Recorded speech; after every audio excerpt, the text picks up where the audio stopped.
Jim Furyk is as big a football fan as almost any PGA Tour golfer out there. So, do you want to give me the hopes for your Steelers here this year, Jim? You want to talk Steeler football or Jaguar football near your home in We Jacksonville? can. Your call. We can. Yeah.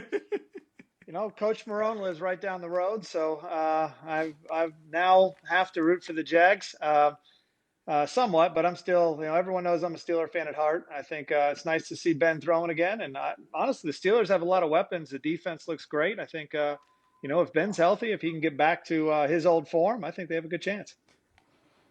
Let's just See, I hope told we you. get the Told you, Jim. let's hope we get to see football this fall. Correct? Let's hope we get to I see it. know, right? So. Absolutely. We are all hopeful for that and the return of all of these sports, including the PGA Tour. And here we are a week away from getting it on the tee for real for the PGA Tour players' first four events, no fans, starting at Colonial. Are you playing next week?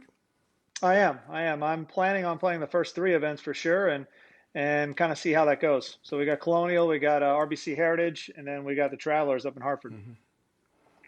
Yeah, the Charles Schwab Cup is the event being played at famed Colonial. We'll have the return of golf for you on Golf Channel 1 week from today.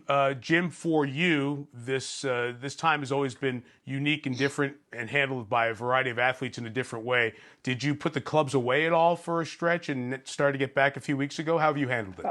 I did for the first at least 6 weeks. Yeah, no clubs. Everything went away. I have a simulator at home. I have a little synthetic putting green in the backyard.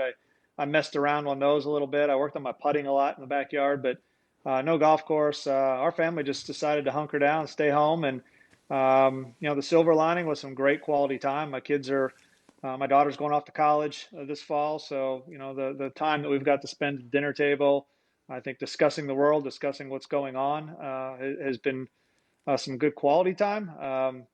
But the last few weeks, knowing that I had to get ready for Colonial, I had to get ready for the upcoming events. I've been back to the golf course a lot. I've been working hard.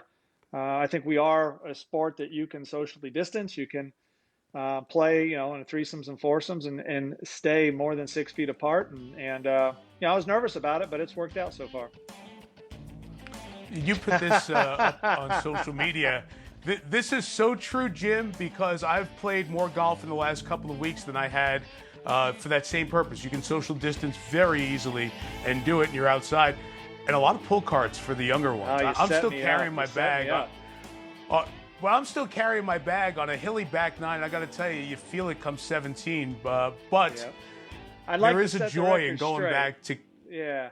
Go I'm ahead, not please very do. well versed on Twitter, so it was a little bit of I guess it was an experiment. I wanted to see, what reaction there would be. Obviously it's Twitter, so there was some angry folks, but I want to set the record straight. I don't care how you play golf. I don't care if you ride. I don't care if you push or pull a cart.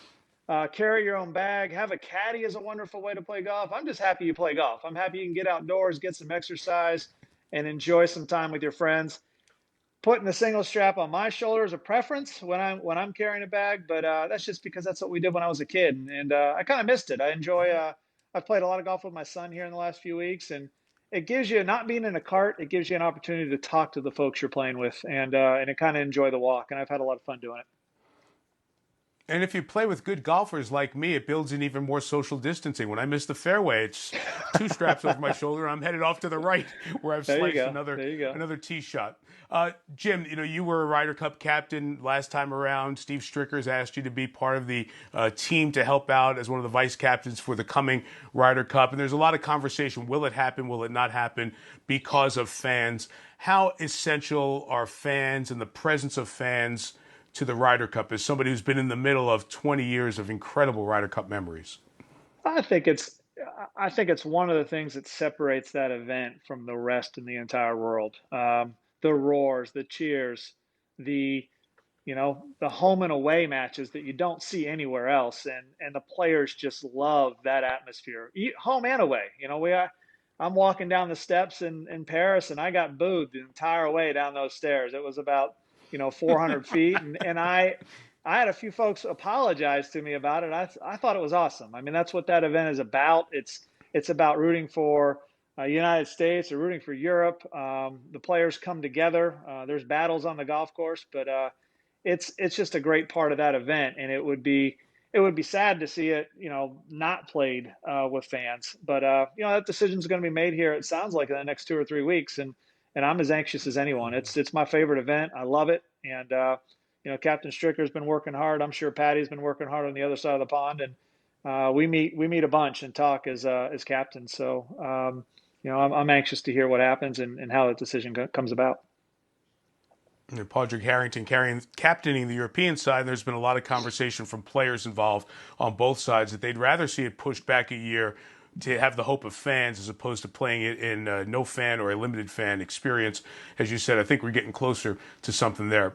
You have crossed the magic number here. You shot 59. You shot 58 in Hartford. Wait, can I ask you this story?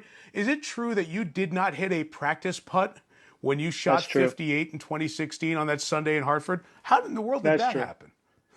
You know what? I was kind of just in a good mood that morning. 29-day trip. Yeah. I was headed home. I was tired, had been working hard, practicing hard, not seeing a lot of results. And I just got to kind of shooting the breeze a little too much on the range with whoever was hitting balls next to me. And Fluff is kind of tapping me saying, hey, we only have 8 minutes to get to the tee. And he said, do you want to hit any putts? And I was like, no, I'll just go over there and rush and won't get anything out of it. It's not like I haven't been here all week. I know how fast the greens are. Let's just go to the tee. And, it's a lot. I mean, it's what I do at home too. I go to the first tee at home at my home club, and I don't hit a lot of putts, or I hit 15 balls and race over to the tee and go play with friends. So it's not much different than home, but totally a different routine than what I would usually have on tour.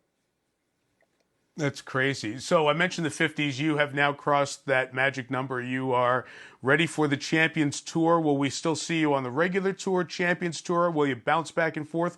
What's the plan here as we get back to a full schedule, hopefully next year with Champions Tour? So it was a lot more fun busting 60 than it was getting over the 50 horizon age-wise. I will say that. But my goal was to play the PGA Tour full time this year. And that's kind of how I see finishing the season out. I'm excited about our start. I'm excited about the golf courses we're playing. They're places that I've had success in the past. Mm-hmm. But I do see myself playing the Champions Tour later on this year. Hopefully playing at least 2 or 3 events. My wife and I are now hosting a Champions Tour event here in Jacksonville, Florida, and that'll be in October of 21. I want to get out there. I want to see the guys. I have friends out there I miss. I want to see, which events out there are most successful and why. I want to incorporate that into our event. And I think it's important for me to get out on that tour and see the tournaments because we're hosting one. And I'm excited. And eventually down the line, I'm not sure exactly when that'll be. I'll kind of, I'll turn the page and I'll let that PGA Tour career kind of end and switch over to the Champions Tour full time. Well, Jim and Tabitha Furyk have done so much for charity. Furyk and Friends has been a part of the North Florida scene for years here, and to have that as part of the Champions Tour will only enhance that tour and enhance the event as well. Best to Tabitha and the kids. Great catching up with you. Good luck back out there next week at Colonial, and we'll catch up here on the road. I appreciate it, Mike. Thanks for having me.